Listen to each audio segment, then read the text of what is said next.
ನಿನ್ನ ಸನ್ನಿಧಾನದಲ್ಲಿ ಬಂದು ನಾವು ಸೇರ್ಲಿಕ್ಕೆ ಈ ಒಂದು ಪುಟ್ಟ ಅವಕಾಶವನ್ನು ಅನುಗ್ರಹಿಸಿಕೊಟ್ಟಿದ್ದಕ್ಕಾಗಿ ನಿಮಗೆ ಸ್ತೋತ್ರ. ಈ ಸಮಯದಲ್ಲಿ ರಾಜ ಏಸಪ್ಪ, ನಾವೆಲ್ಲರೂ ಕರ್ತನ ರಾಜ ನಿನ್ನ ವಾಕ್ಯದ ಭಾಗದಲ್ಲಿ ನಾವು ಬಂದಿರುವಾಗ ನಮ್ಮ ಪ್ರಾರ್ಥನೆಯನ್ನು ನೀನು ಕೇಳು, ಉತ್ತರವನ್ನು ದಯಪಾಲಿಸು. ದೇವಾ, ವಾಕ್ಯಗಳು ನಾನು ಹೇಳುವಾಗ ಕರ್ತನ ರಾಜ ಕೇಳುವಂತವ್ರನ್ನು ಕೂಡ ನೀನು ಆಶೀರ್ವದಿಸು ಕರ್ತನೆ. ಬಹಳ ಅದ್ಭುತವಾಗಿ ಅವರು ಕೇಳಲಿಕ್ಕಾಗುವಂತೆ ಸಹಾಯ ಮಾಡು ದೇವಾ. ಈ ಒಂದು ದಿನದಲ್ಲಿ ಕರ್ತನೆ, ಯೆಶಾಯನ ಪ್ರವಾದನೆ ಗ್ರಂಥದಲ್ಲಿ ನಾವು ಬಂದಿರುವಾಗ ಆ ವಾಕ್ಯಗಳ ಸಂಗಡ ನೀನು ಮಾತನಾಡು. ನಿಮ್ಮ ಮಹಿಮೆ ಹೊಂದಬೇಕಾಗಿ ನಾನು ಬೇಡಿಕೊಳ್ಳುತ್ತಾ ನಜರೇತಿನ ಯೇಸುವಿನ ನಾಮದಿಂದ ಬೇಡುತ್ತ ತಂದೆಯಾದ ದೇವರಿಗೆ, ಆಮೇಲೆ. ದೇವರ ಒಂದು ಅದ್ಭುತ ನಾಮಕ್ಕೆ ನಾನು ಸ್ತೋತ್ರ ಸಲ್ಲಿಸ್ತೇನೆ. ಈ ಒಂದು ವೇಳೆಯಲ್ಲಿ ಯೆಶಾಯನ ಪ್ರವಾದನ ಗ್ರಂಥದಲ್ಲಿ ನಾವೆಲ್ಲರೂ ಕೂಡ ಬಂದಿದ್ದೇವೆ. ಈ ಪ್ರವಾದನೆ ಪುಸ್ತಕ ಅನೇಕ ದಿನಗಳಿಂದ ನಾವು ಈ ಒಂದು ಪ್ರವಾದನೆ ಪುಸ್ತಕದಲ್ಲಿ ಈ ಒಂದು ದೊಡ್ಡ ಪ್ರವಾದನೆ ಕೂಡ ಅನ್ಬಹುದು ಕೂಡ, ಮತ್ತು ಚಿಕ್ಕ ಪ್ರವಾದನೆ ಕೂಡ ಅನೇಕ ಜನರು ಅನ್ನಬಹುದು. ಈ ರೀತಿಯಾಗಿ ಯೆಶಾಯನ ಪ್ರವಾದನೆ ಗ್ರಂಥದಲ್ಲಿ ನಾವು 25ನೇ ಅಧ್ಯಾಯದಲ್ಲಿ ನಾವು ಬಂದಿರುತ್ತೇವೆ. ವಿಶೇಷವಾಗಿ ಈ ಒಂದು ಪ್ರವಾದನೆ ಪುಸ್ತಕವು ಬಹಳ ಅದ್ಭುತವಾಗಿ, ಬಹಳ ನ್ಯಾಯಯುತವಾಗಿ ಬರೆಯಲ್ಪಟ್ಟಂತ ಒಂದು ಪುಸ್ತಕವಾಗಿದೆ. ಇಲ್ಲಿ ನಾವು ನೋಡುವಾಗ ಯೆಶಾಯನ ಪ್ರವಾದನೆ ಗ್ರಂಥದಲ್ಲಿ ಈ ಬಂದ್ಬಿಟ್ಟು ಇದರ ಬಗ್ಗೆ ನಾವು ನಿನ್ನೆ ಕೂಡ ನಾವು ಕೇಳಿದ್ದೇವೆ. ಇದರ ಬಗ್ಗೆ ಏನಾದರೆ ದಿನಾಂಕ ಆಗಲಿ ಮತ್ತು ಅದರ ಬಗ್ಗೆ ಮತ್ತು ಯೆಶಾಯನು ಯಾವ ಕಾಲದಲ್ಲಿ ಇದ್ದನು ಎಂಬುದರ ಬಗ್ಗೆ ಕೂಡ ನಿನ್ನೆ ಕೂಡ ನಾವು ಕೇಳಿದ್ದೇವೆ. ವಿಶೇಷವಾಗಿ ಯೆಶಾಯನು ಅರಸರಾದ ಉಜ್ಜಿಯ ಅಥವಾ ಯೋತಾಮ ಅಥವಾ ಅಹಾಜ್ ಮತ್ತು ಹಿಜ್ಕೀಯನ ಆಳ್ವಿಕೆಯ ಒಂದು ಸಮಯದಲ್ಲಿ ಪ್ರವಾದಿಸಿದಂತ ಒಂದು ಯೆಶಾಯನಾಗಿದ್ದಾರೆ. ಅಂದ್ರೆ ಕ್ರಿಸ್ತ ಪೂರ್ವ 740 ಮತ್ತು 700 ಸಮಯದಲ್ಲಿ ಆತನು ಪ್ರವಾದನೆ ಸೇವೆ ಮಾಡಿರ್ತಾನೆ. ಅವನು ಸುಮಾರು ಕ್ರಿಸ್ತ ಪೂರ್ವ 681 ತನಕ ಜೀವಿಸುತ್ತಾನೆ. ಸುಮಾರು 680 ತನಕ ಆತನು ಜೀವಿಸಿದ್ದಾನೆ. ಯಾಕೆಂದ್ರೆ 37-38 ಘಟನೆಯು ಆ ಸಮಯದಲ್ಲಿ ಸಂಭವಿಸಿದೆ ಅಂತ ಹೇಳಿ ನಾವು ಇಲ್ಲಿ ನೋಡಬಹುದು. ಪ್ರೀತಿ ಉಳ್ಳವರೇ, ಯೆಶಾಯನಂದ್ರೆ ಆತನ ಹೆಸರಿನ ಅರ್ಥ ಯೆಹೋವನೇ ನನ್ನ ರಕ್ಷಕನೇ ಅಂತ ಹೇಳಿ ನಾವು ಬಹಳ ದಿನದಿಂದ ನಾವು ನೋಡ್ಕೊಂಡು ಬರ್ತಾ ಇದ್ದೇವೆ. ಸೊ ನೀವು ಕೂಡ ಕೇಳಿರ್ಬೋದು ಈ ವಿಷಯಗಳನ್ನ. ವಿಶೇಷವಾಗಿ ಇಲ್ಲಿ ನೋಡುವಾಗ ಇಲ್ಲಿ ಬಹಳ ಅದ್ಭುತವಾಗಿ ಯೆಶಾಯನು ಯೆಹೋವನು ಆತನಿಗೆ ಕಾಪಾಡ್ತಾನಂತೆ. ಈತನ ಹೆಸರಿನ ಅರ್ಥ ನಾವು ನೋಡುವಾಗ ಆತನನ್ನು ಕಾಪಾಡುವಾತನು ದೇವರು ಅಂತ ಹೇಳಿ ನಾವು ನೋಡ್ತೇವೆ. ಈ ವ್ಯಕ್ತಿ ಯಹೂದದ ಪ್ರಭಾವಿ ಕುಟುಂಬದ ಸದಸ್ಯನಾಗಿರ್ತಾನೆ. ಯಹೂದದ ಕುಟುಂಬದ ಒಂದು ಸದಸ್ಯನಾಗಿ ಈತನು ಇರ್ತಾನೆ. ಸೊ ಈತನ ಬಗ್ಗೆ ನಾವು ನೋಡ್ಬೇಕಂದ್ರೆ ದೇವರು ಈತನ ಮೂಲಕವಾಗಿ ಈ ಒಂದು ಪುಸ್ತಕವನ್ನು ಬರೆಯಲ್ಪಡಿಸಿದ್ದಾನೆ. ನೋಡ್ರಿ, ನಾವು ನೋಡುವಾಗ ಒಂದು ಧೈರ್ಯದ ಬಗ್ಗೆ ನಾವು ನೋಡುವಾಗ ಮಾನವನ ದುಷ್ಟತನಗಳ ಮೇಲೆ ದೇವರ ನ್ಯಾಯ ತೀರ್ಪು ಈ ಒಂದು ವಿಷಯವನ್ನು ಬರೆಸ್ತಾನೆ. ಅದೇ ರೀತಿಯಾಗಿ ನಂಬಿಕೆಯಿಂದ ಯಾರೆಲ್ಲ ದೇವರ ಕಡೆಗೆ ತಿರುಗಿಕೊಳ್ಳುತ್ತಾರೋ ಅವರಿಗೆ ಆತನು ತನ್ನ ಕೃಪೆಯನ್ನು ಒದಗಿಸ್ತಾನೆ ಅಂತ ಹೇಳಿ ಇದರ ಬಗ್ಗೆ ಬರೆಸ್ತಾನೆ. ಅದೇ ರೀತಿಯಾಗಿ ಯೇಸು ಕ್ರಿಸ್ತನ ಮೂಲಕ ದೇವರ ರಕ್ಷಣೆ ಉಚಿತವಾಗಿ ಎಲ್ಲರಿಗೆ ಕೊಡಲ್ಪಟ್ಟಿದೆ ಎಂಬುದರ ಬಗ್ಗೆ ಇಲ್ಲಿ ಬರೆಯಲ್ಪಟ್ಟಿದ್ದಾನೆ. ಆಮೇಲೆ ಉಳಿದ ಎಲ್ಲಾ ಪ್ರವಾದಿಗಳಿಗಿಂತ ಹೆಚ್ಚಾಗಿ ಆಗಿನ ಭವಿಷ್ಯದ ಕಾರ್ಯಗಳು ಮತ್ತು ಕರ್ತನಾದ ಯೇಸು ಕ್ರಿಸ್ತನ ಕಾರ್ಯಗಳಾದ ಆತನ ಜನನ, ಆತನ ಶ್ರಮೆಗಳ ಮತ್ತು ಮರಣ ಹಾಗೂ ಭವಿಷ್ಯತ್ನಲ್ಲಿನ ಆತನ ಭೂಮಿ ಮೇಲೆ ನಡೆಸುತ್ತಿರುವ ಮಹಿಮಾರ್ಥವಾದ ಆಳ್ವಿಕೆಯ ವಿಷಯವಾಗಿ ಯೆಶಾಯನು ಸಂಪೂರ್ಣವಾದ ಚಿತ್ರವನ್ನು ಇಲ್ಲಿ ಕೊಟ್ಟಿರ್ತಾನೆ. ಈ ಪುಸ್ತಕದಲ್ಲಿ ನಾವು ನೋಡುವಾಗ ಪ್ರೀತಿಯುಳ್ಳವರೇ, ಯೆಶಾಯನ ಪ್ರವಾದನೆ ಗ್ರಂಥ ಇಲ್ಲಿ ಒಂದೊಂದು ಭಾಗವಾಗಿ ವಿಂಗಡಿಸುವುದಾದ್ರೆ ಈತನು ಯೇಸು ಸ್ವಾಮಿಯ ರಕ್ಷಣೆ ಉಚಿತವಾಗಿ ಎಲ್ಲರೂ ಕೊಡಲ್ಪಟ್ಟಿದೆ ಎಂಬುದರ ಬಗ್ಗೆ ಬರೆಯಲ್ಪಟ್ಟಿರ್ತಾನೆ. ಆತನ ಜನನ ಮತ್ತು ಆತನ ಶ್ರಮೆಗಳ ಮತ್ತು ಮರಣದ ಭವಿಷ್ಯದಲ್ಲಿ ಆತನ ಭೂಮಿ ಮೇಲೆ ನಡೆಸುವ ಮಹಿಮಾರ್ಥವಾದ ಆಳ್ವಿಕೆ ಬಗ್ಗೆ ಬರೆಯಲ್ಪಟ್ಟಿದ್ದಾನೆ. ಸೊ ಈ ರೀತಿಯಾಗಿ ಯೆಶಾಯನು ಒಂದು ಪ್ರವಾದಿಯಾಗಿ ಮಾರ್ಪಟ್ಟಿರ್ತಾನೆ. ಅವಾಗ ಬರೆಯಲ್ಪಟ್ಟಂತ ವಿಷಯಗಳು ಕೂಡ ಇವತ್ತಿನ ದಿನದಲ್ಲಿ ಆ ಒಂದು ವಿಷಯಗಳು ಇರ್ತಾ ಇದೆ ಅಂತೇಳಿ. ಸೊ ನಾವು ನೋಡುವಾಗ ಈ ವ್ಯಕ್ತಿಯಲ್ಲಿ ಸಂಪೂರ್ಣವಾಗಿ ಯೆಶಾಯನ ಪುಸ್ತಕ ಒಂದು ಇಡೀ ಸತ್ಯವೇದ ಅತ್ಯಂತ ಅದ್ಭುತವಾಗಿತ್ತು ಅಂತ ಹೇಳಿ ನಾವು ನೋಡಬಹುದು. ಈ ಬರೆಯಲ್ಪಟ್ಟಂತ ಒಂದು ವಿಷಯವೇನೆಂದರೆ ದೇವರ ಪ್ರೇರೇಪಣೆಯಿಂದ ಬರೆಯಲ್ಪಟ್ಟ ಒಂದು ವಿಷಯವಾಗಿರುತ್ತದೆ.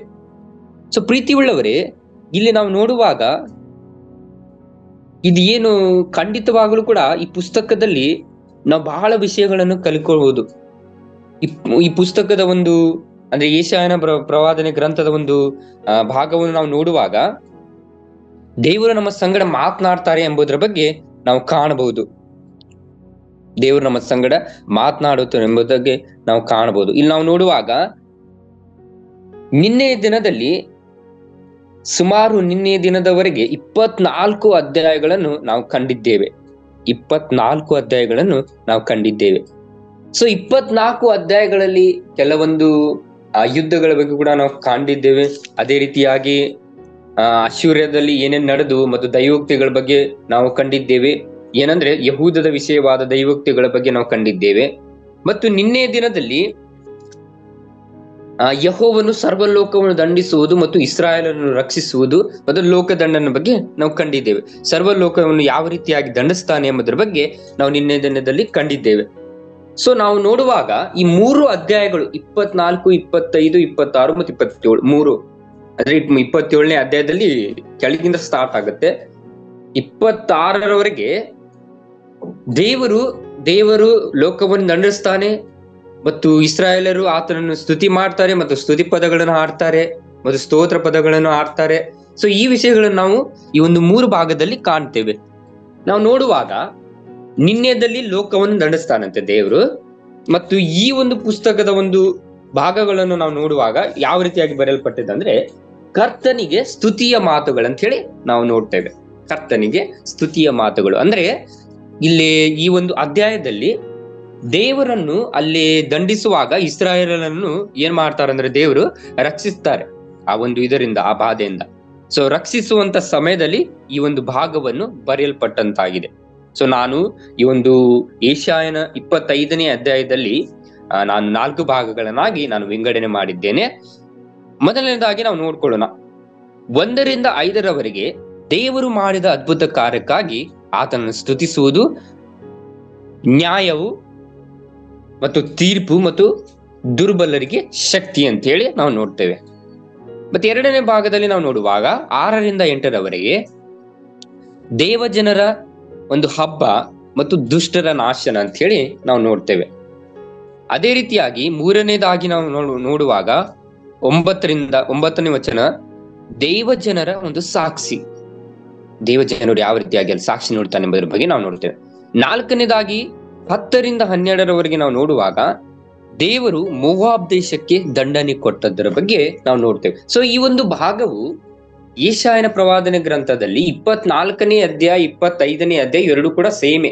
ಬಟ್ 25ನೇ ಅಧ್ಯಾಯದಲ್ಲಿ ದೇವರನ್ನು ಸ್ತುತಿ ಸಲ್ಲಿಸುವಂಥದ್ದು ಮತ್ತು 24ನೇ ಅಧ್ಯಾಯದಲ್ಲಿ ದೇವರು ಆ ಒಂದು ದೇಶಕ್ಕೆ ಒಂದು ನಾಶನದ ಬಗ್ಗೆ ನಾವು ನೋಡ್ತೇವೆ ಮತ್ತು ಯಾವ ರೀತಿಯಾಗಿ ಇದನ್ನ ಮಾಡ್ತಾರೆ, ದಂಡನೆ ಕೊಡ್ತಾನೆ ಎಂಬುದ್ರ ಬಗ್ಗೆ ನಾವು ನೋಡ್ತೇವೆ. ನಿನ್ನೆ ಬಹಳ ಅದ್ಭುತವಾಗಿ ನಾವು ಕೂಡ ವಾಕ್ಯಗಳನ್ನು ಕೇಳಿದೀವಿ. ಸೊ ಆ ವಾಕ್ಯದ ಪ್ರಕಾರ ನಾವು 25ನೇ ಅಧ್ಯಾಯದಲ್ಲಿ ನಾವು ಬಂದಿದ್ದೇವೆ. ಸೊ ನಾವು ನೋಡುವಾಗ ಇಲ್ಲಿ ಒಂದು ದೇಶ ಒಂದು ಭಾಗವನ್ನು ನಾವು ಕಾಣ್ತೇವೆ, ಒಂದು ದೇಶವನ್ನು ನಾವು ಕಾಣ್ತೇವೆ. ಅಲ್ಲಿ ಒಂದು ಬಾಬೆಲ್ ಪಟ್ಟಣದ ಬಗ್ಗೆ ನಾವು ಕಾಣ್ತೇವೆ. ಅಂದ್ರೆ ಅದು ಬಾಬೆಲ್ ಪಟ್ಟಣ ಅಂದ್ರೆ ಒಂದು ಗೊಂದಲಮಯ ಎಂದರ್ಥ ಅಂತೇಳಿ ನಾವು ಕಾಣ್ತೇವೆ. ಸೊ ಬಾಬೆಲ್ ಪಟ್ಟಣದಲ್ಲಿ ಅಲ್ಲಿ ಭಾಷೆ ಭೇದಗಳನ್ನು ಉಂಟು ಮಾಡ್ತಾರೆ ದೇವರು. ಅಂದ್ರೆ ಗುಡಿ ಕಟ್ಟಲ್ಪಟ್ಟಿದೆ, ದೇವಾಲಯ ಕಟ್ಟಲ್ಪಟ್ಟಿರುವಂತ ಸಮಯದಲ್ಲಿ ಭಾಷೆಗಳನ್ನು ಉಂಟು ಮಾಡ್ತಾರೆ.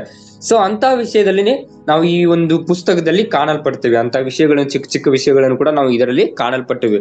ಮತ್ತು ಅಶ್ಶೂರದ ಒಂದು ಭಾಗವನ್ನು ಕೂಡ ನಾವು ಕಾಣ್ತೇವೆ.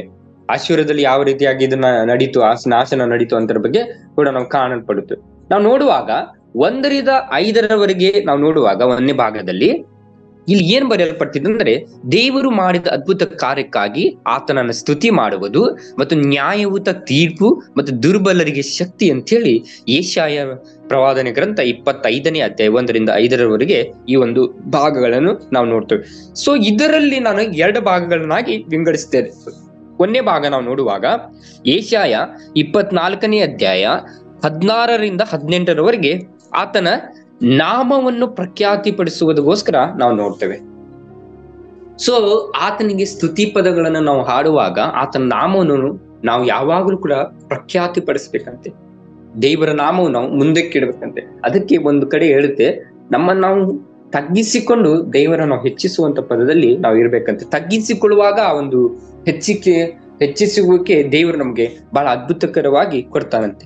ನಾವು ನೋಡುವಾಗ ದೇವರು ಆತನ ನಾಮವನ್ನು ನಾವು ಯಾವಾಗಲೂ ಕೂಡ ಪ್ರಖ್ಯಾತಿಸಿ ಪಡುವಂತೆ ನಮ್ಮನ್ನು ದೇವರ ಒಂದು ವಾಕ್ಯದಲ್ಲಿ ನಮ್ಮ ಬರೆಯಲ್ಪಟ್ಟಿದೆ. ಅದು ವಾಕ್ಯದ ಒಂದು ಇದನ್ನೇನೆಂದ್ರೆ ವಿಮೋಚನ ಕಾಂಡ 15ನೇ ಅಧ್ಯಾಯ 2ನೇ ವಚನದಲ್ಲಿ ಬಹಳ ಅದ್ಭುತಕರವಾಗಿ ಆತನ ನಾಮವನ್ನು ಪ್ರಖ್ಯಾತಿಗೆ ಪಡಿಸ್ತಾರಂತೆ. ನಾವು ನೋಡುವಾಗ ದೇವರನ್ನು ನಾವು ಯಾವಾಗಲೂ ಕೂಡ ಪ್ರಖ್ಯಾತಿ ಪಡಿಸುವಂತ ಮಕ್ಕಳಾಗಿ ನಾವು ಮಾರ್ಪಡಬೇಕಂತೆ. ಅದಕ್ಕೆ ಯೆಶಾಯನು ಇಲ್ಲಿ ಬಹಳ ಅದ್ಭುತವಾಗಿ ಆತನಿಗೆ ಸ್ತುತಿ ಸಲ್ಲಿಸ್ತಾನೆ. ಏನಂದ್ರೆ 1ನೇ ವಚನದಲ್ಲಿ ನಾವು ನೋಡ್ತೇನೆ, ಯೆಹೋವನೇ ನೀನೇ ನನ್ನ ದೇವರು, ನೀನು ಸತ್ಯ ಪ್ರಾಮಾಣಿಕತೆಗಳನ್ನು ಅನುಸರಿಸಿ ಆದಿ ಸಂಕಲ್ಪಗಳನ್ನು ನೆರವೇರಿಸುತ್ತಾ ಅದ್ಭುತಗಳನ್ನು ನಡೆಸದೆ ಕಾರಣ ನಿನ್ನನ್ನು ಕೊಂಡಾಡುವೆನು, ನಿನ್ನ ನಾಮವನ್ನು ಕೂಡ ನಾನು ಮಹಿಮೆಗೊಳಿಸುವೆನು ಅಂತ ಹೇಳಿ ಬಹಳ ಅದ್ಭುತವಾಗಿ ಬರೆಯಲ್ಪಟ್ಟಿದ್ದಾನೆ. ಇಲ್ಲಿ ಸ್ತೋತ್ರ ಪದಗಳನ್ನು ಹಾಡ್ತಾ ಇದ್ದಾನೆ. ಪ್ರೀತಿ ಉಳ್ಳವರೇ, ನೀವು ಅನೇಕ ಕಷ್ಟಗಳು ನಮ್ಮಲ್ಲಿ ಉಂಟು, ಅನೇಕ ಬಾಧೆಗಳು ಉಂಟು. ಆ ಬಾಧೆಗಳ ಮೂಲಕವಾಗಿ ದೇವರಲ್ಲಿ ನಾವು ಸ್ತುತಿ ಪದಗಳನ್ನು ಹಾಡುವುದಿಲ್ಲ. ಯಾಕಂದ್ರೆ ನಮ್ಗೆ ಬಾಧೆಗಳಾದ್ಮೇಲೆ ನಾವು ಪ್ರಾರ್ಥನೆ ಮಾಡ್ತೀವಿ, ದೇವರು ನಮ್ಗೆ ಅಲ್ಲಿ ರಕ್ಷಣೆ ಕೊಡ್ತಾನೆ. ರಕ್ಷಣೆ ಕೊಟ್ಟಾದ್ಮೇಲೆ ನಾವ್ ಏನ್ ಮಾಡ್ತೀವಿ ಅಂದ್ರೆ ಮರಳಿ ಅದೇ ಪಾಪದಲ್ಲಿ ಬಿದ್ದು ಬಿಡ್ತೀವಿ. ಸೊ ನಾವು ದೇವರಿಗೆ ಸ್ತುತಿ ಪದಗಳನ್ನು ಹಾಡುವುದಿಲ್ಲ, ಸ್ತುತಿ ಸ್ತೋತ್ರಗಳ ಯಜ್ಞವನ್ನು ಕೂಡ ನಾವು ಅರ್ಪಿಸುವುದಿಲ್ಲ. ಯಜ್ಞ ಅಂದ್ರೆ ಅದೇ ಸ್ತುತಿ ಸಲ್ಲಿಸುವಂತದ್ದೇ, ಅಂದ್ರೆ ಆತನಿಗೆ ಸ್ತೋತ್ರ ಪ್ರಾರ್ಥನೆ ಮಾಡುವಂತದ್ದೇ. ಈ ರೀತಿಯಾಗಿ ನಾವು ಮಾಡುವಾಗ ಯೆಶಾಯನು ಬಹಳ ಅದ್ಭುತವಾಗಿ ಬರೆಯಲ್ಪಟ್ಟಿದ್ದಾನೆ. ಏನಂದ್ರೆ ನಿನ್ನನ್ನು ನಾನು ಸ್ತುತಿ ಮಾಡ್ತಾ ಇದ್ದೇನೆ, ಅಂದ್ರೆ ದೇವರಿಗೆ ಅತಿ ಅದ್ಭುತಕರವಾಗಿ ಸ್ತುತಿ ಮಾಡ್ತಾರೆ. ಅದು ಕೂಡ ಯಾವ ರೀತಿಯಾಗಿ ಮಾಡ್ತಾನೆ ಅಂದ್ರೆ ನೀನೇ ನನ್ನ ದೇವರು, ನೀನೇ ನನ್ನ ದೇವರು ಅಂತೇಳಿ ನಾವು ನೋಡುವಾಗ ನೀನೇ ನನ್ನ ದೇವರು ಬಹಳ ಅದ್ಭುತಕರವಾದ ವರ್ಡಿಂಗ್ ಇದು. ನೀನೇ ನನ್ನ ದೇವರು ಅಂದ್ರೆ ನಾನು ನನ್ನ ಒಳಗಡೆ ಅಳವಡಿಸಿಕೊಂಡಂತ ದೇವರು ನೀನೇ ಅಂತ ಹೇಳಿ ನಾವು ದೇವರಿಗೆ ಸ್ತುತಿ ಸಲ್ಲಿಸುವಂತ ಮಕ್ಕಳಾಗಿರ್ಬೇಕು. ಈ ರೀತಿಯಾಗಿ ನಾವು ಸಲ್ಲಿಸಬೇಕು. ಆಮೇಲೆ ಇಲ್ಲಿ ನಾವು ನೋಡುವಾಗ ಆದಿ ಸಂಕಲ್ಪಗಳು ಅಂದ್ರೆ ಹೇಳಿ, ಆದಿ ಸಂಕಲ್ಪಗಳು ಈ ವರ್ಡಿಂಗ್ ನನಗೆ ಬಹಳ ಒಂದು ಹಿತಕರವಾಗಿ ಒಂದು ತೋರಲ್ಪಟ್ಟಿದೆ. ಏನಂದ್ರೆ ಆದಿ ಸಂಕಲ್ಪಗಳನ್ನು ನೆರವೇರಿಸುತ್ತಾ, ಅಂದ್ರೆ ಆದಿಯಲ್ಲಿರುವಂತ ಅನೇಕ ಮಾರ್ಗಗಳನ್ನು ನೀನು ನೆರವೇರಿಸಿಕೊಂಡು ಇಲ್ಲಿವರೆಗೂ ಬಂದಿದ್ಯಾ ಅಂತ ಹೇಳಿ ನಾವು ನೋಡ್ಬೋದು. ಯೆಶಾಯನ ಪ್ರವಾದನ ಗ್ರಂಥದಲ್ಲಿ ನಾವು ನೋಡುವಾಗ 14ನೇ ಅಧ್ಯಾಯ 24ರಿಂದ 27ರವರೆಗೆ ನಾವು ನೋಡ್ತೇವೆ. ಅಲ್ಲಿ ಅಶ್ಶೂರದ ಕುರಿತ ಬಗ್ಗೆ ನಾವು ನೋಡ್ತೇವೆ. ಅಲ್ಲಿ ಆದಿ ಸಂಕಲ್ಪದಲ್ಲಿ ಯಾವ್ಯಾವ ಏನೇನು ನಡೀತು ಎಂಬುದರ ಬಗ್ಗೆ ನಾವು ಅಲ್ಲಿ ಕಾಣಲ್ಪಡ್ತೇವೆ. ಸೊ ನಾವು ಪ್ರೀತಿ ಉಳ್ಳವರೇ, ದೇವರಿಗೆ ನಾವು ಪ್ರಖ್ಯಾತಿ ಪಡಿಸಬೇಕು. ಅದೇ ರೀತಿಯಾಗಿ ಆತನ ಸ್ತುತಿ ಸ್ತೋತ್ರ ಪ್ರಾರ್ಥನೆ ನಾವು ಅರ್ಪಿಸ್ಬೇಕಂತೆ. ಸೊ 2ನೇ ಭಾಗದಲ್ಲಿ ನಾವು ಬರೋಣ. ಯೆರೆಮೀಯ 5:37ನೇ ಭಾಗದಲ್ಲಿ ನಾವು ಬರೋಣ. ಸೊ ಇಲ್ಲಿ ಬಾಬೆಲ್ ಪಟ್ಟಣವು ಕೆಡವಲ್ಪಡುತ್ತಂತೆ. ಪ್ರಕಟಣೆ 18ನೇ ಅಧ್ಯಾಯ 21ನೇ ವಾಕ್ಯದಲ್ಲಿ ಕೂಡ ನಾವು ಈ ಭಾಗಗಳನ್ನು ನಾವು ಕಾಣುತ್ತೇವೆ. ಅಲ್ಲಿ ದೇವರು ಒಂದು ಸಿಂಹದ ಅಥವಾ ಒಂದು ಪ್ರಾಣಿಯ ಮುಖಾಂತರವಾಗಿ ಅಲ್ಲಿ ಬರೆಯಲ್ಪಟ್ಟಿದ್ದಾನೆ. ಅಂದ್ರೆ ಪ್ರವಾದಿಸುತ್ತಾನೆ. ಪ್ರವಾದಿಗಳಂದ್ರೆ ಇವೆ, ಪ್ರವಾದನೆ ಅಂದ್ರೆ ಇವೆ. ಸೊ ನಾನು ಓದ್ತೇನೆ ಅದೊಂದು ಭಾಗವನ್ನು, ನಾವು ಕೇಳಿಕೊಳ್ಳೋಣ. ಪ್ರಕಟಣೆ ಎಲ್ಲರೂ ಕೂಡ ಬೈಬಲ್ ಇದ್ರು ತಿರುಗಿಸ್ಕೊಳ್ಬಹುದು. 18ನೇ ಅಧ್ಯಾಯ 21ನೇ ವಚನದಲ್ಲಿ ನಾವು ನೋಡುವುದು ಏನಂದ್ರೆ, ಆಗ ಬಲಿಷ್ಠನಾದ ಒಬ್ಬ ದೈವದೂತನು ದೊಡ್ಡ ಬೀಸುವ ಕಲ್ಲಿನಂತಿರುವ ಒಂದು ಕಲ್ಲನ್ನು ಎತ್ತಿ ಸಮುದ್ರದೊಳಗೆ ಹಾಕಿ, ಮಹಾಪಟ್ಟಣವಾದ ಬಾಬೇಲು ಹೀಗೆ ದಡದಡನೆ ಕೆಡವಲ್ಪಟ್ಟು ಇಂತೆಂದಿಗೂ ಕಾಣಿಸುವುದಿಲ್ಲ, ಇನ್ನೆಂದಿಗೂ ಕೂಡ ಅದು ಕಾಣಿಸುವುದಿಲ್ಲಂತೆ. ದಡದಡನೆ ಕೆಡವಲ್ಪಟ್ಟು. ಸೊ ದೇವರ ಕೋಪ ಯಾವ ರೀತಿಯಾಗಿರ್ತಂದ್ರೆ, ದೇವರನ್ನು ನೀವು ಏನ್ ಮಾಡ್ಬೇಕಂತೆ, ಆತನ ನಾಮವನ್ನು ಅಯೋಗ್ಯ ಕಾರ್ಯಕ್ಕಾಗಿ ನಾವು ಎತ್ತಬಾರ್ದಂತೆ. ವಿಶೇಷವಾದವರು ನಾವು ದೇವರ ನಾಮವನ್ನು ಬಹಳ ಅದ್ಭುತವಾಗಿ ವಿಶೇಷವಾಗಿ ನಾವು ಉಪಯೋಗ ಮಾಡಬೇಕು. ದೇವರ ಕೃಪೆಯಲ್ಲಿ ನಾವು ಬೆಳಿಬೇಕಾದ್ರೆ ದೇವರ ನಾಮವನ್ನು ಯಾವ ರೀತಿಯಾಗಿ ಅಂದ್ರೆ ವಿಶೇಷವಾಗಿ ನಾವು ಬೆಳೆಸ್ಬೇಕಂತೆ. ಅಯೋಗ್ಯ ಕಾರ್ಯಕ್ಕಾಗಿ ನಾವು ಉಪಯೋಗ ಮಾಡಲೇಬಾರ್ದಂತೆ. ಸೊ ಆಮೇಲೆ ಇಲ್ಲಿ ಬಾಬೆಲ್ ಯಾವ ರೀತಿಯಾಗಿ ಕೆಡವಲ್ಪಡುತ್ತೆ, ದಡದಡನೆ ಕೆಡವಲ್ಪಡುತ್ತಂತೆ. ಅದಕ್ಕೆ ಪ್ರವಾದನೆ ಯಾವಾಗಲೂ ಕೂಡ ಸುಳ್ಳಾಗುವುದಿಲ್ಲ. ಈಗ ಕೂಡ ನಾವು ನೋಡ್ಬೋದು, ಈಗ ಪ್ರವಾದನೆಗಳು ಬಹಳಷ್ಟು ನೆರವೇರ್ಪಡ್ತಾ ಇದೆ. ದೇವರ ಕೋಪ ಬಹಳಷ್ಟು ಆಗ್ಬಿಟ್ಟಿದೆ. ನಾವು ಎಲ್ಲರೂ ಕೂಡ ಎಚ್ಚರಿಕೆಯಿಂದ ದೇವರನ್ನು ನಾವು ಸ್ತುತಿ ಪದಗಳೊಂದಿಗೆ ದೇವರನ್ನು ಪ್ರಾರ್ಥನೆ ಮಾಡೋಣ. ಮತ್ತು ಇದರಲ್ಲಿ ನಾವು ನೋಡುವಾಗ ಈಗ ವಯನಾಡು, ಕೇರಳ ಪ್ರದೇಶದಲ್ಲೂ ಕೂಡ ಅನೇಕ ಒಂದು ಮಳೆಯಿಂದಾಗಿ ಅನೇಕ ಹಾನಿಗಳು ಆಗ್ತಾ ಇದೆ. ಸೊ ಅಂತ ಒಂದು ಸಮಯದಲ್ಲೂ ಕೂಡ ಕೋಪ ಬಹಳ ತಣ್ಣಗಾಗಿಲ್ಲ. ಅದಕ್ಕೋಸ್ಕರ ಇಲ್ಲಿ ನಾವು ನೋಡ್ತೇವೆ 2ನೇ ವಚನದಿಂದ 4ನೇ ವಚನದವರೆಗೆ, ನೀನು ದುರ್ಗವನ್ನು ನಾಶಪಡಿಸಿ ಪಟ್ಟಣವನ್ನು ಹಾಳು ದಿಬ್ಬವನ್ನಾಗಿ ಅನ್ಯರ ಕೋಟೆಯನ್ನು ಯಾರು ಎಂದಿಗೂ ಕಟ್ಟಬಾರದ ಹಾಳರನ್ನಾಗಿಯೂ ಮಾಡಿದ್ದಿ. ನೋಡ್ರಿ, ಈ ರೀತಿಯಾಗಿ ದೇವರ ಒಂದು ಕೋಪ, ಬಹಳ ಒಂದು ಕೋಪ ಯಾವ ರೀತಿಯಾಗಿ ಇರುತ್ತಂದ್ರೆ ಈ ರೀತಿಯಾಗಿ ಇರುತ್ತೆ ಅಂತ ಹೇಳಿ ದೇವರ ವಾಕ್ಯ ಹೇಳಲ್ಪಡುತ್ತೆ. 4ನೇ ವಚನದಲ್ಲಿ ನಾವು ಬರುವಾಗ, ಆತನು ಬಡವರಿಗೆ ಏನಾಗಿದ್ದಾನಂದ್ರೆ ಕೋಟೆ, ಇಕ್ಕಟ್ಟಿನಲ್ಲಿ ದರಿದ್ರರಿಗೆ ರಕ್ಷಣೆ ದುರ್ಗ. ಇದನ್ನು ನಾವು ನಹೋಮದ ಪ್ರವಾದನೆ ಗ್ರಂಥದಲ್ಲಿ ನಾವು ನೋಡ್ಬಹುದು. ಈ ವಿಷಯಗಳನ್ನು ನಹೋಮ ಪ್ರವಾದನೆ ಗ್ರಂಥದಲ್ಲಿ ನಾವು ನೋಡ್ಬೋದು. ಬೇಕಾದ್ರೆ ಮನೆಯಲ್ಲಿ ಈ ವಚನಗಳನ್ನು ಓದ್ಕೊಳ್ರಿ, ವಚನ ಪ್ರಕಾರ ನೀವು ನಡಿಬೇಕಾಗಿ ನಾನು ವಿನಂತಿಸಿಕೊಳ್ರಿ. ನೋಡ್ರಿ, ನೀನು ದೈನರಿಗೆ ಕೋಟೆ, ಇಕ್ಕಟ್ಟಿನಲ್ಲಿ ದರಿದ್ರರಿಗೆ ರಕ್ಷಣೆ ದುರ್ಗ, ಬಿಸಿಲಿಗೆ ನೆರಳು, ಭೀಕರರ ಶ್ವಾಸವು ಗೋಡೆಗೆ ಬಡಿದು ಬಿಡುವ ಏನಾಗುತ್ತೆ ಬಿರುಗಾಳಿ ಅಂತಿರುವಾಗ ಆಶ್ರಯವು ನೀನಾಗಿದ್ದೆ ಅಂತ ಹೇಳಿ. ನೋಡ್ರಿ, ಈ ರೀತಿಯಾಗಿ ನಮಗೆ ಆಶ್ರಯ ದುರ್ಗವು, ಕೋಟೆಯು ದೇವರಾಗಿದ್ದಾನೆ. ಇಕ್ಕಟ್ಟಿನಲ್ಲಿ ನಾವು ಇರುವಾಗ, ಕಷ್ಟದಲ್ಲಿ ನಾವು ಇರುವಾಗ ಬಡವರಿಗೆ ಏನಾಗ್ತಾರೆ ಅಂದ್ರೆ ದೇವರು ನಮಗೆ ಆಶ್ರಯ ದುರ್ಗವಾಗಿ, ಬಿಸಿಲಿನಲ್ಲಿ ನೆರಳಾಗಿ ನಮ್ಮ ಸಂಗಡ ಇರ್ತಾರೆ.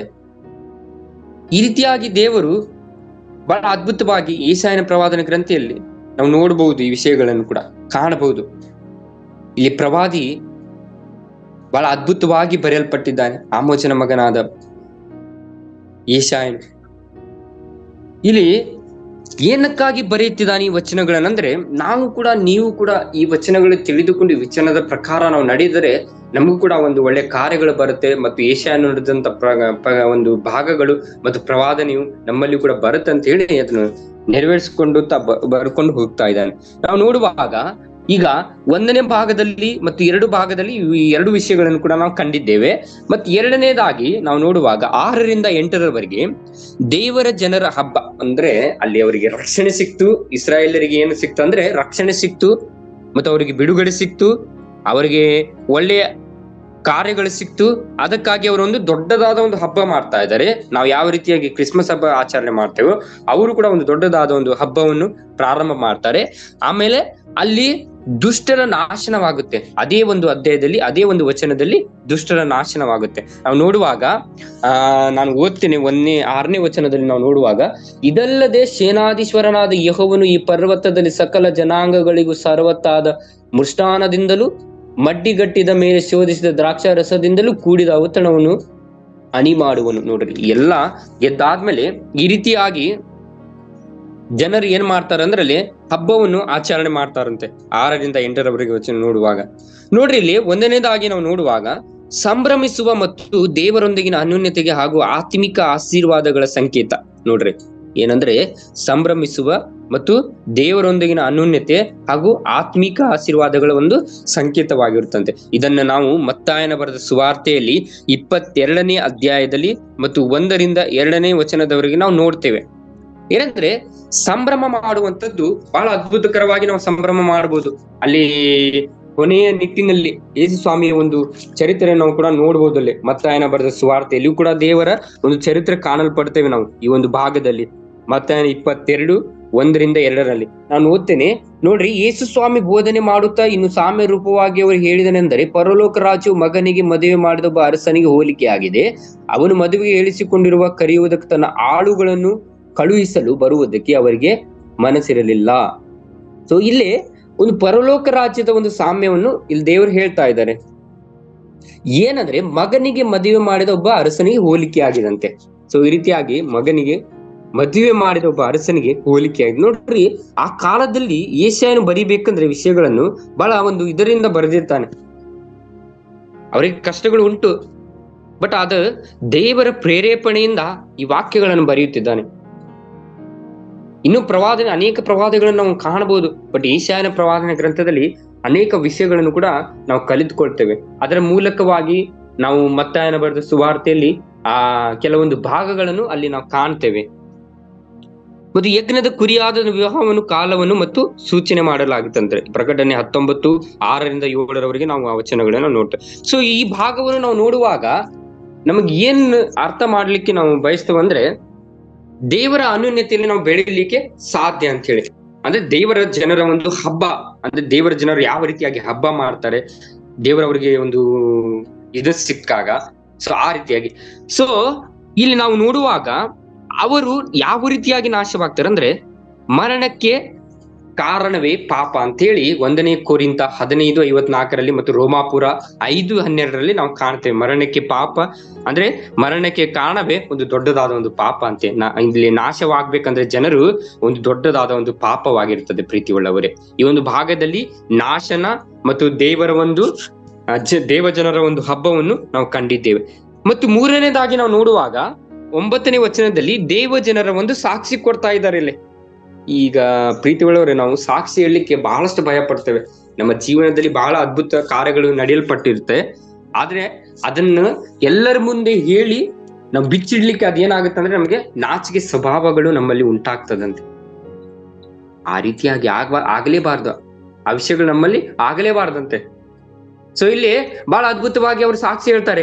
ಆ ದಿನದಲ್ಲಿ ಜನರು, ಆಹಾ, ಈತನೇ ನನ್ನ ದೇವರು, ನಮ್ಮನ್ನು ರಕ್ಷಿಸಲಿ ಎಂದು ಈತನನ್ನು ನಿರೀಕ್ಷಿಕೊಂಡಿದ್ದೇವೆ. ಈತನೇ ಯೆಹೋವನು, ಈತನನ್ನು ನಿರೀಕ್ಷಿಕೊಂಡಿದ್ದೇವೆ, ಈತನ ರಕ್ಷಣೆಯಲ್ಲಿ ಆನಂದಿಸಿ ಉಲ್ಲಾಸ ಪಡುವೆವು ಎಂದು ಹೇಳಿಕೊಳ್ಳುವರು. ನೋಡ್ರಿ 9ನೇ ವಚನದಲ್ಲಿ ಈತನೇ ನನ್ನ ರಕ್ಷಕನು, ಈತನೇ ನನ್ನ ಒಳ್ಳೆ ಕುರುಬನು ಅಂತ ಹೇಳಿ ಇಲ್ಲಿ ನಾವು ನೋಡ್ತೇವೆ. ಅಲ್ಲಿ ಯೋಹಾನ 5:24 ಕೂಡ ನಿಜವಾದ ದೇವರ ಅನ್ನುವ ಒಂದು ಸಾಕ್ಷಿ ಬಗ್ಗೆ ನಾವು ನೋಡ್ತೇವೆ. ಆತನ ಮೂಲಕವಾಗಿ, ನನ್ನ ತಂದೆಯ ಮೂಲಕವಾಗಿ ಹೊರಡ ಮಾತುಗಳು ಅಂತೇಳಿ ಯೋಹಾನ ಒಂದು ಬರೆದ ಸುವಾರ್ತೆಯಲ್ಲಿ 5ನೇ ಅಧ್ಯಾಯ 24ನೇ ವಚನದಲ್ಲಿ ಆ ಒಂದು ಭಾಗವನ್ನು ನಾವು ಕಾಣ್ತೇವೆ. ಏನಂದ್ರೆ ಆ ವಚನ ಬಹಳ ಅದ್ಭುತವಾಗಿ ಬರೆಯಲ್ಪಟ್ಟಿದೆ. ಏನಂದ್ರೆ 24ನೇ ವಚನದಲ್ಲಿ ನಾನು ಓದ್ತೀನಿ ನೋಡ್ರಿ. ಇಲ್ಲಿ ನನ್ನ ವಾಕ್ಯವನ್ನು ಕೇಳಿ ನನ್ನನ್ನು ಕಳುಹಿಸಿದ ಆತನನ್ನು ನಂಬುವವನು ನಿತ್ಯ ಜೀವವನ್ನು ಹೊಂದಿದ್ದಾನೆ. ನೋಡ್ರಿ, ಆತನ ವಾಕ್ಯ ಏನ್ ಹೇಳುತ್ತೆ? ಸಾಕ್ಷಿ ಹೇಳ್ರಿ ನನ್ನ ಬಗ್ಗೆ, ನಾನು ಮಾಡಿರುವಂತ ಕಾರ್ಯಗಳ ಬಗ್ಗೆ ನೀವೇನ್ ಮಾಡ್ರಿ? ಸಾಕ್ಷಿ ಹೇಳ್ರಿ. ನನ್ನ ನಿಮಿತ್ತ ನಂಬುವವನಿಗೆ ಅವನಿಗೆ ನಿತ್ಯ ಜೀವ ದೊರಕುತ್ತೆ, ಮತ್ತೆ ಯಾರಿಗೂ ಕೂಡ ದೊರಕಲ್ಲ. ಆತನ ಮೂಲಕವಾಗಿ ನಾವು ನಂಬೇಕಂತೆ. ನಂಬಿದ್ರೆ ಮಾತ್ರ ಆ ಒಂದು ನಿತ್ಯ ಜೀವ ನಮಗೆ ಕಾಣಲ್ಪಡುತ್ತೆ ಪ್ರೀತಿ ಉಳ್ಳವರೇ. ಸೊ ಯೆಶಾಯನನು ಬಹಳ ಅದ್ಭುತವಾಗಿ ಒಂದು ರಕ್ಷಣೆ ಮಾರ್ಗವನ್ನು ನಾವು ಕಾಣ್ಲಿಕ್ಕೆ ಸಾಧ್ಯ ಅಂತ ಹೇಳಿ ನಮಗೆ ತಿಳಿಯಪಡಿಸಿದ್ದಾನೆ. ಸೊ ಈ ಭಾಗದಲ್ಲಿ ನಾವು ಸಾಕ್ಷಿ ಹೇಳುವಂತ ಮತ್ತು ನಂಬಿಕೆ ಮತ್ತು ಭರವಸೆ, ರಕ್ಷಣೆ ಕೊಡುವಂತ ಮಕ್ಕಳಾಗಿ ನಾವು ಇರಬೇಕು. ಸೊ 4ನೇದಾಗಿ ನಾವು ನೋಡುವಾಗ 4ನೇ ಭಾಗದಲ್ಲಿ ನಾವು ಬರೋಣ. 4ನೇ ಭಾಗ ಏನ್ ಹೇಳುತ್ತಂದ್ರೆ ದೇವರು ಮೋವಾಬ್ ದೇಶಕ್ಕೆ ದಂಡನೆ ಕೊಟ್ಟದ್ದು. ದೇವರು ಮೋವಾಬ್ ದೇಶಕ್ಕೆ ದಂಡನೆ ಕೊಟ್ಟದ್ದು. ನಾವು ಇಲ್ಲಿ ಒಂದು ಮ್ಯಾಪ್ ಹಾಕಿದ್ದೀನಿ, ಬಟ್ ಮ್ಯಾಪ್ ಕಾಣಲ್ಲ. ಅದು ಮ್ಯಾಪದಲ್ಲಿ 3ನೇ ಒಂದು ನಡಕ್ಕಿರುವಂತ ಮ್ಯಾಪ್ ಅನ್ನು ಕೂಡ ಗಮನವಿಟ್ಟು ನೋಡ್ರಿ. ಅಲ್ಲಿ ರೆಡ್ ಇಂಕ್ ಇರುತ್ತೆ. ಸೊ ರೆಡ್ ನಲ್ಲಿ ಅಲ್ಲಿ ನಾವು ನೋಡುವಾಗ ಪೂರ್ತಿ ಮೋವಾಬ್ ದೇಶ ಖಾಲಿಯಾಗಿರುತ್ತೆ. ಏನಕ್ಕಂದ್ರೆ ಆ ದೇಶದ ಜನರು ದಂಡನೆಗೆ ಗುರಿಯಾಗಿರ್ತಾರೆ. ಅಲ್ಲಿ ನೋಡ್ರಿ, ಈ 0 ಮತ್ತು ಅಲ್ಲೊಂದು ರೆಡ್ ಮಾರ್ಕ್ ಹಾಕಿದ್ದೇನೆ. ಅಲ್ಲಿ ನೋಡುವಾಗ ಮೋವಾಬ್ ದೇಶ ಈ ಕಡೆ ಭಾಗದಲ್ಲಿ ಇರುವಾಗ ಆ ಒಂದು ಭಾಗ ಮಾತ್ರ ನಾನು ಇನ್ಕ್ಲೂಡ್ ಮಾಡ್ಕೊತೇನೆ. ಅಲ್ಲಿ ಪೂರ್ತಿ ದೇಶ ಏನಾಗಿರ್ತಂದ್ರೆ ಅದು ಆ ದಂಡನೆಗೆ ಗುರಿಯಾಗಿ ಖಾಲಿಯಾಗಿರುತ್ತೆ. ಬಟ್ ಅಲ್ಲಿ ಜನರು ಯಾರು ಕೂಡ ಈಗಿನವರೆಗೂ ವಾಸ ಮಾಡಲ್ಲ ಅಂತ ಹೇಳಿ ನಾವು ನೋಡ್ಬೋದು. ನೋಡ್ರಲ್ಲಿ ಈ ಅಧ್ಯಾಯಗಳಲ್ಲಿ ನಾವು ನೋಡುವಾಗ 24ರಿಂದ 25ನೇ ಅಧ್ಯಾಯದಲ್ಲಿ ಪರಿಸ್ಥಿತಿಗನುಸಾರ ಮೋವಾಬ್ ಬಹುಶಃ ದೇವ ಜನರ ವೈರಿಗಳೆಂದು ಪರಿಗಣಿಸಬಹುದು. ನಾವು ಏನಂತ ಪರಿಗಣಿಸಿ ಅನುಸಾರವಾಗಿ ಅಲ್ಲಿಯ ಜನರು ವೈರಿಗಳೆಂದೇ ನಾವು ಬಹುಶಃ ಅನ್ಕೋಬಹುದು. ಏಕೆಂದ್ರೆ ಅವರಲ್ಲಿ ಗರ್ವ ಇತ್ತು, ಅವರಲ್ಲಿ ಕೋಪ ಇತ್ತು, ಅವರಲ್ಲಿ ದೇವರ ಭಯವಿರುವುದಿಲ್ಲ. ಈ ರೀತಿಯಾಗಿರುವಾಗ ಆ ಜನರು ನಾಶವಾಗಿ ಹೋಗ್ತಾರೆ, ಅವರಿಗೆ ದಂಡನೆ ಸಿಗುತ್ತೆ. ಅಲ್ಲಿರುವಂತ ಇಸ್ರಾಯೇಲರಿಗೆ ಮಾತ್ರ ಏನ್ ಸಿಗುತ್ತಂದ್ರೆ ರಕ್ಷಣೆ ಸಿಗುತ್ತಂತೆ ಪ್ರೀತಿ ಉಳ್ಳವರೇ. ಸೊ ನಿಮ್ಮ ಜೀವಿತದಲ್ಲಿ ರಕ್ಷಣೆ ಸಿಗ್ಬೇಕಾದ್ರೆ ದೇವರನ್ನು ನಾವು ಕಾಣ್ಬೇಕಂತೆ. ಇಲ್ಲಿ 10ರಿಂದ 12ನೇ ವಚನದಲ್ಲಿ ಇವರಿಗೆ ಮೋವಾಬ್ ದೇಶದವರಿಗೆ ಬಹಳಷ್ಟು ದಂಡನೆ ಆಯ್ತಂತೆ. 11ನೇ ವಚನದಲ್ಲಿ ನಾವು ನೋಡುವಾಗಲೂ ಕೂಡ ಅಲ್ಲಿ ಬಹಳ ಇದರಿಂದ ಬರೆಯಲ್ಪಟ್ಟಿದೆ ಗಂಭೀರವಾಗಿ. ಏಕೆಂದ್ರೆ ಯೆಹೋವನ ಹಸ್ತವು ಈ ಪರ್ವತದಲ್ಲಿ ನೆಲೆಯಾಗಿರುವುದು, ಮೋವಾಬ ಆದರೂ ತಿಪ್ಪುಗುಂಡಿಯ ರೊಚ್ಚಿನಲ್ಲಿ ಒಣ ಹುಲ್ಲು ತುಳಿಯಲ್ಪಡುವ ಹಾಗೆ ತಾನಿಲ್ಲಿದ್ದ. ಅಂದ್ರೆ ಆ ಒಂದು ಇದರಲ್ಲಿ ಇರ್ತಾರಂತೆ. ನೋಡಿ ಯಾವ ರೀತಿಯಾಗಿ ಬರೆಯಲ್ಪಟ್ಟಿದೆ ದೇವರ ವಾಕ್ಯ. ಸೊ ಈ ರೀತಿಯಾಗಿ ದಂಡನೆಗೆ ಗುರಿಯಾಗಿರ್ತಾರೆ ಪ್ರೀತಿ ಉಳ್ಳವರೇ. ನೀವು ಕೆಟ್ಟ ಮಾರ್ಗವನ್ನು ಅನುಸರಿಸದೆ ಒಳ್ಳೆ ಮಾರ್ಗವನ್ನು ಅನುಸರಿಸಿಕೊಂಡು ನಾವು ನಡೆಯುವಾಗ ಈ ದಂಡನೆಯಿಂದ ನಾವು ದೂರವಾಗ್ತೇವೆ. ಸೊ ಈ ಒಂದು ಪರಿಸ್ಥಿತಿ ನಾವು ನೋಡುವಾಗ, ಈ ಒಂದು ಕಾರ್ಯಗಳನ್ನ ನಾವು ನೋಡುವಾಗ ಅನೇಕ ಕಡೆಯಲ್ಲಿ ಮಳೆಯಿಂದಾಗಲಿ ಹಾನಿ ಆಗ್ತಾ ಇದೆ. ಏಕೆಂದ್ರೆ ನಾವು ಮಾಡಿರುವಂತ ಪಾಪ, ನಾವು ಮಾಡಿರುವಂತ ದ್ರೋಹ, ಇದರಿಂದಲೇ ನಮ್ಮ ಜೀವಿತವು ಆ ಒಂದು ಲೆಕ್ಕದಲ್ಲಿ ಹೋಗ್ತಾ ಇದಂತೆ. ಈ ರೀತಿಯಾಗಿ ನಾವು ಮಾಡಬಾರ್ದು. ಈ ಒಂದು ಪ್ರವಾದನೆ ಗ್ರಂಥದಲ್ಲಿ ಬಹಳ ಸಂಕಟದ ಮಧ್ಯದಿಂದ ಒಂದು ಸಂತೋಷದ ಹಾಡನ್ನು ನಾವು ಕಲ್ಕೊಂಡಿದ್ದೇವೆ ಪ್ರೀತಿ ಉಳ್ಳವರೇ. ಇಲ್ಲಿ ಒಂದು ಅಧ್ಯಾಯ ಏನ್ ಹೇಳ್ಪಡುತ್ತಂದ್ರೆ, ಈ ಅಧ್ಯಾಯದಲ್ಲಿ ಕರ್ತನಿಗೆ ಒಂದು ಸ್ತುತಿ ಮಾತುಗಳನ್ನು ನಾವು ಯಾವಾಗಲೂ ಕೂಡ ಹಾಡಬೇಕಂತೆ ಮತ್ತು ಕೇಳ್ಬೇಕಂತೆ. ಈ ರೀತಿಯಾಗಿ ನಾವು ಮಾಡೋದ್ರಿಂದ ದೇವರ ವಾಕ್ಯವನ್ನು ಕಲೀಲಿಕ್ಕೆ ಮತ್ತು ಪ್ರಸ್ತಾಪವನ್ನು ಹೇಳಲಿಕ್ಕೆ, ನಾವು ಕಾರ್ಯಗಳನ್ನು ಮಾಡ್ಲಿಕ್ಕೆ, ದೇವರಿಂದ ಪ್ರೇರೇಪಿಸುವ ಮಕ್ಕಳಾಗಲಿಕ್ಕೆ ನಾವು ಸಾಧ್ಯವಾಗುತ್ತೆ. ಪ್ರೀತಿಯುಳ್ಳವರೇ, ಈ ವಾಕ್ಯಗಳನ್ನು ನಿಮ್ಮ ಹೃದಯದಲ್ಲಿ ಮತ್ತು ನಮ್ಮ ಹೃದಯದಲ್ಲಿ ನಾವು ಇಟ್ಟುಕೊಂಡು ದೇವರೊಂದಿಗೆ ಅನ್ಯೋನ್ಯತೆಯಾಗಿ ನಾವು ನಡೆಯುವಂತ ಮಕ್ಕಳಾಗಿ ನಾವು ಇರ್ಬೇಕಂತ. ನಾವು ಈ ರೀತಿಯಾಗಿ ನಡೆಯುವಾಗ ಮಾತ್ರ ಖಂಡಿತವಾಗಲು ದೇವರು ನಮ್ಮನ್ನು ಕಾಣ್ತಾನೆ. ಸೊ ವಿಶೇಷವಾಗಿ ಈ ಒಂದು ವಾಕ್ಯವನ್ನು ದೇವರು ನಮಗೆ ಅನುಗ್ರಹಿಸಿ ಕೊಟ್ಟಿದ್ದಾರೆ. ಆತನಿಗೆ ನಾವು ಸ್ತೋತ್ರ, ಸ್ತುತಿ, ಪ್ರಾರ್ಥನೆಯನ್ನು ನಾವು ಮಾಡಿದ್ದೇವೆ. ಈವರೆಗೂ ಕೂಡ ದೇವರನ್ನು ನಾನು ಮಹಿಮೆ ಸಲ್ಲಿಸ್ತೇನೆ. ಈ ಸಮಯದಲ್ಲಿ ನಾವು ಪ್ರಾರ್ಥನೆ ಮಾಡಿ ಈ ವಾಕ್ಯದ ಭಾಗವನ್ನು, ಈ ವಾಕ್ಯದ ಪ್ರಸ್ತಾಪವನ್ನು ಮುಗಿಸಿಕೊಳ್ಳೋಣ. ನಮ್ಮ ಕರ್ತನಾದ ಯೇಸು, ನಿಮ್ಮ ನಾಮಕ್ಕೆ ಸ್ತೋತ್ರವಾಗಲಿ. ಈ ಒಂದು ದಿನದಲ್ಲಿ ಯೆಶಾಯನ ಪ್ರವಾದನೆ ಗ್ರಂಥದಲ್ಲಿ ಕರ್ತನೆ ಬಹಳ ಅದ್ಭುತವಾಗಿ ನಮಗೆ ಈ ವಾಕ್ಯಗಳನ್ನು ನಮ್ಮ ಮುಂದೆ ನೀವು ಇಟ್ಟಿದ್ದಕ್ಕಾಗಿ ನಿಮಗೆ ಸ್ತೋತ್ರವಾಗಲಿ. ದೇವಾ, ಈ ವಾಕ್ಯದಿಂದ ನಾವು ಕಷ್ಟದ ಒಂದು ಮಧ್ಯದಲ್ಲಿರುವಾಗ, ನಮ್ಮ ಸಂಕಟದ ಮಧ್ಯದಿಂದ ನಮ್ಮನ್ನು ದೂರ ಮಾಡಿ, ಆ ಒಂದು ಕಷ್ಟದಿಂದ ನಮ್ಮನ್ನು ತಪ್ಪಿಸಿ ಒಂದು ಒಳ್ಳೆ ಮಾರ್ಗವನ್ನು ನಮಗೆ ಅನುಗ್ರಹಿಸಿ ಕೊಟ್ಟಿದ್ದೀರ. ಅದಕ್ಕಾಗಿ ನಿಮಗೆ ಸ್ತೋತ್ರ. ದೇವಾ, ಈಗಿನ ಪರಿಸ್ಥಿತಿ ನಾವು ನೋಡುವಾಗ ಕರ್ತನೆ, ನಮಗೆ ಅನೇಕ ಕಷ್ಟಗಳು, ವೇದನೆಗಳು ಉಂಟು ಕರ್ತನೆ. ಅದರಿಂದ ನಮ್ಮನ್ನು ಬಿಡಿಸಿ ನಮಗೆ ಒಳ್ಳೆ ಜ್ಞಾನ, ಶಕ್ತಿ, ಬಲವನ್ನು ಅನುಗ್ರಹಿಸಿ ಕೊಡುತ್ತೇವೆ. ದೇವಾ, ಈ ಒಂದು ವೇಳೆಯಲ್ಲಿ ಕರ್ತನೆ ನಿನ್ನನ್ನು ಕೊಂಡಾಡ್ಲಿಕ್ಕೆ, ನಿನ್ನ ಸ್ತುತಿ ಮಾಡ್ಲಿಕ್ಕೆ ಒಂದು ಪುಟ್ಟ ಅವಕಾಶವನ್ನು ನಮಗೆ ಅನುಗ್ರಹಿಸಿ ಕೊಟ್ಟಿದ್ದೀರ. ಅದಕ್ಕಾಗಿ ನಿಮಗೆ ಸ್ತೋತ್ರ. ಇಲ್ಲಿ ನೆರೆದು ಬಂದಿರುವಂತ ಎಲ್ಲರನ್ನು ಕೂಡ ನೀನು ಆಶೀರ್ವದಿಸು. ನಿನ್ನ ಬಲಹಸ್ತದಲ್ಲಿ ಇವರನ್ನು ತುಂಬಿಸು ಕರ್ತನೆ. ಸೇವೆಯಲ್ಲಿ ಇನ್ನು ಹೆಚ್ಚೆಚ್ಚಾಗಿ ರಾಜಪ್ಪ ಕರ್ತನೆ ಅವರು ಬೆಳೆ ಕೊಡ್ಲಿಕ್ಕೆ ಆಗುವಂತೆ ಸಹಾಯ ಮಾಡು ರಾಜಪ್ಪ. ದೇವಾ ಅಪಾಯಿಸುವೆ, ಒಂದು ವಾಕ್ಯ ಹೇಳುತ್ತೆ ಕರ್ತನೆ, ಬೆಳೆಯು ಕರ್ತನ ರಾಜ ಬಹಳ, ಆದ್ರೆ ಕೊಯ್ಯುವರು ಬಹಳ ಕಡಿಮೆ ಅಂತ ಹೇಳಿದೇವ ರಾಜಪ್ಪಾಯಿಸುವೆ. ನೀನು ವಾಕ್ಯ ಹೇಳ್ತೇವೆ. ಹೌದು ಸಪ್ಪ, ನಾವು ಅನೇಕ ವಿಶ್ವಾಸಿಗಳಿಗಾಗಲಿಕ್ಕೆ, ಅನ್ಯ ಜನರಿಗೆ ನಾವು ಸುವಾರ್ಥಿಕರಾಗಿ ನಾವು ಮಾರ್ಪಡ್ಲಿಕ್ಕೆ ಸಹಾಯ ಮಾಡು. ಇಲ್ಲಿ ಕುಳಿತುಕೊಂಡಿರೋ ಎಲ್ಲಾ ಸೇವಕರ ನಿನ್ನ ಪಾದದಲ್ಲಿ ನಾನು ಅರ್ಪಿಸಿಕೊಡುತ್ತಾ, ದೇವಾ ನಿನ್ನ ಪ್ರಸನ್ನತೆಯಿಂದ ನಮ್ಮನ್ನು ತುಂಬಿಸಿ ನೀನು ನಡೆಸಬೇಕಾಗಿ ನಾನು ಬೇಡಿಕೊಳ್ಳುತ್ತಾ, ನಜರೇತಿನ ಯೇಸುವಿನ ನಾಮದಿಂದ ನಾನು ಬೇಡಿ ಹೊಂದಿಕೊಂಡು ತಂದೆ ಆದ ದೇವರೇ, ಆಮೆನ್.